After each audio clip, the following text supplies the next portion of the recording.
То есть мы просто подключаемся к датчику кислорода и можем без сканера посмотреть на его график.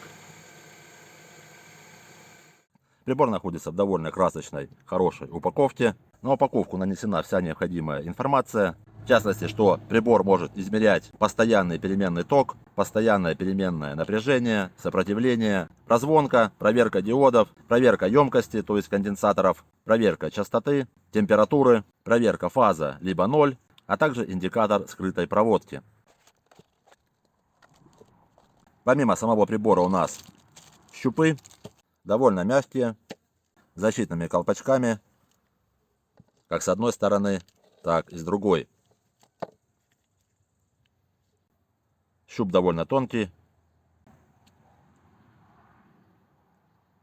Также у нас проверка качества, инструкция на китайском и английском языках. Русского языка здесь нет. Кабель для зарядки, USB Type-C, что очень хорошо, а также щуп для проверки температуры. Прибор питается не от батареек, а уже имеет встроенный аккумулятор. Порт для зарядки находится вот здесь. Расстояние между клещами 25 мм.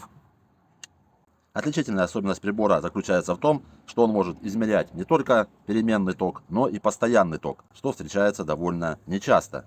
Как мы видим, максимальный ток 600 ампер.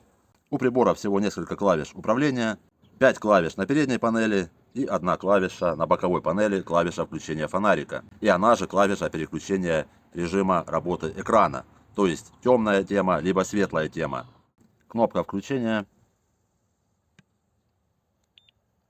Внизу экрана у нас расположена индикация режимов работы прибора, которые мы можем переключать клавишами.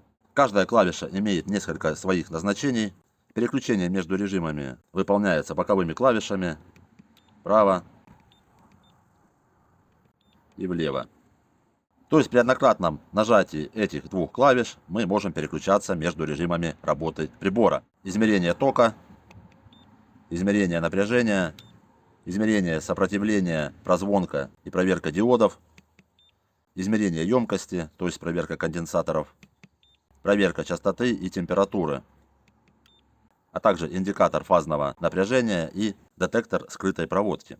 Средней клавишей мы также можем переключаться между режимами. Например, мы выбрали измерение напряжения, и при помощи средней клавиши мы сможем выбрать постоянное либо переменное напряжение. Это все происходит при коротком нажатии. Но у данных клавиш есть и второе назначение. Оно активируется при длительном нажатии на клавишу. На левую клавишу, если мы нажмем и будем удерживать, у нас активируется режим Hold, то есть зависание данных на экране. Если мы нажмем и будем удерживать среднюю клавишу, у нас прибор переключится в режим графиков. То есть данный прибор может предоставлять информацию как в цифровом виде, так и в графическом. Дальше более подробно я это покажу. Если мы нажмем и будем удерживать эту клавишу, то у нас прибор перейдет в режим измерения мощности. То есть если мы при помощи клещей будем замерять ток, а при помощи щупов будем замерять напряжение, то прибор мало того, что одновременно нам выведет информацию о значениях тока и значениях напряжения, так еще и автоматически сам посчитает мощность, которая у нас выводится по центру экрана. Также есть клавиша сохранения и меню. Короткое нажатие сохраняет значения и записывает их в память прибора, чтобы мы потом смогли его посмотреть. Длительное нажатие у нас переводит в меню. Здесь мы сможем посмотреть сохраненные данные. Здесь у нас настройки, то есть смена языка. Здесь только китайский и английский язык. Здесь мы сможем сбросить прибор до заводских настроек. И здесь мы можем посмотреть информацию про прибор. Прибор, кстати, можно самостоятельно перепрошить при помощи комплектного кабеля и компьютера. Саму прошивку мы можем скачать на сайте производителя. Также у нас имеется боковая клавиша, которая при коротком нажатии переключает светлую либо темную тему. Вот таким образом. А при длительном нажатии включает фонарик.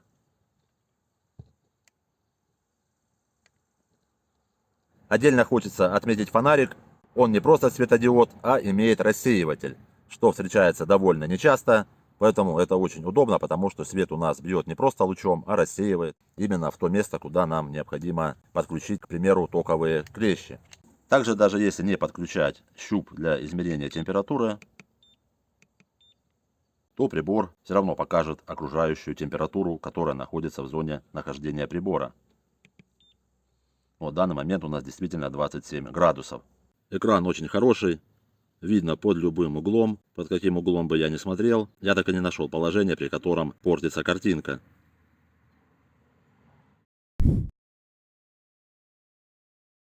Размещаем клещи на проводе, который идет к стартеру. Именно тот толстый провод, который у нас идет с аккумуляторной батареи. Вот как мы видим, максимальный ток составил 154 ампера. Подключился к датчику кислорода. Вот видим опорное напряжение 400 милливольт. После запуска двигателя напряжение начинает отклоняться. Можем перейти в режим графики. Вот так выглядит напряжение датчика кислорода в режиме графиков.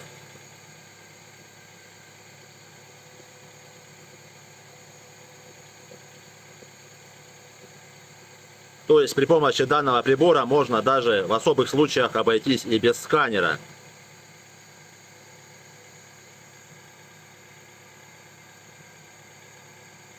То есть мы просто подключаемся к датчику кислорода и можем без сканера посмотреть на его график.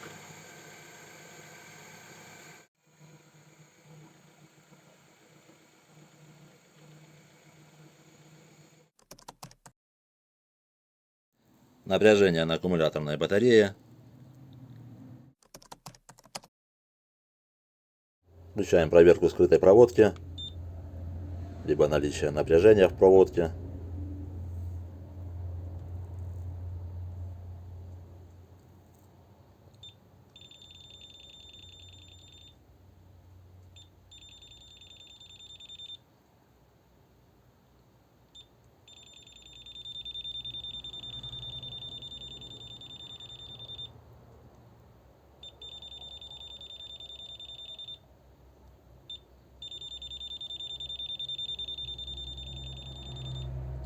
Как видим, прибор определяет четко.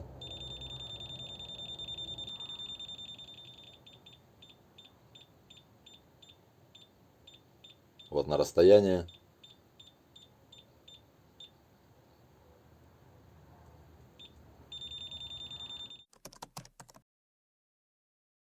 Проверка фазного проводника, либо проверка наличия напряжения.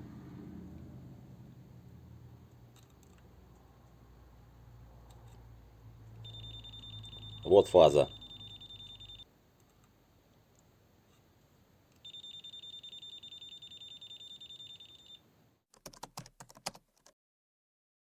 Напряжение в сети.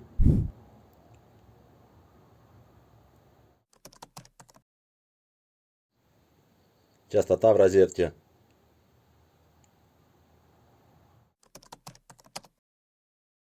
Проверка переменного тока в цепи лампы 220 вольт 100 ватт.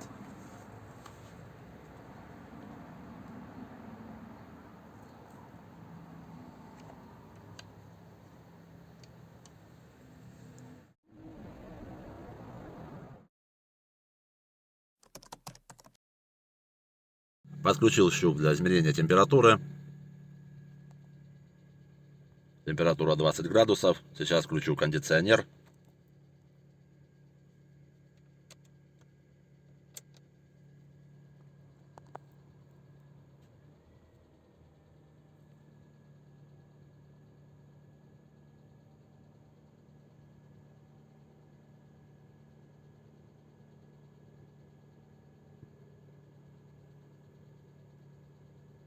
Как видим, пошло охлаждение, температура снижается.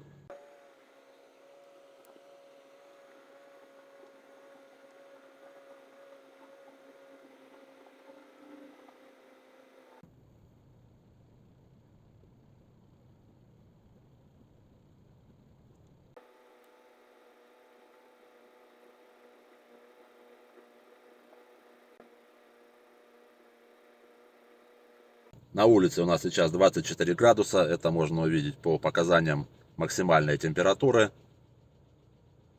Вот максимальная 24 после включения прибора. И минимальная вот 6 градусов. В общем, режим измерения температуры работает. Вот, я выключил кондиционер, но вентилятор оставил включенным. Сейчас температура начнет подниматься.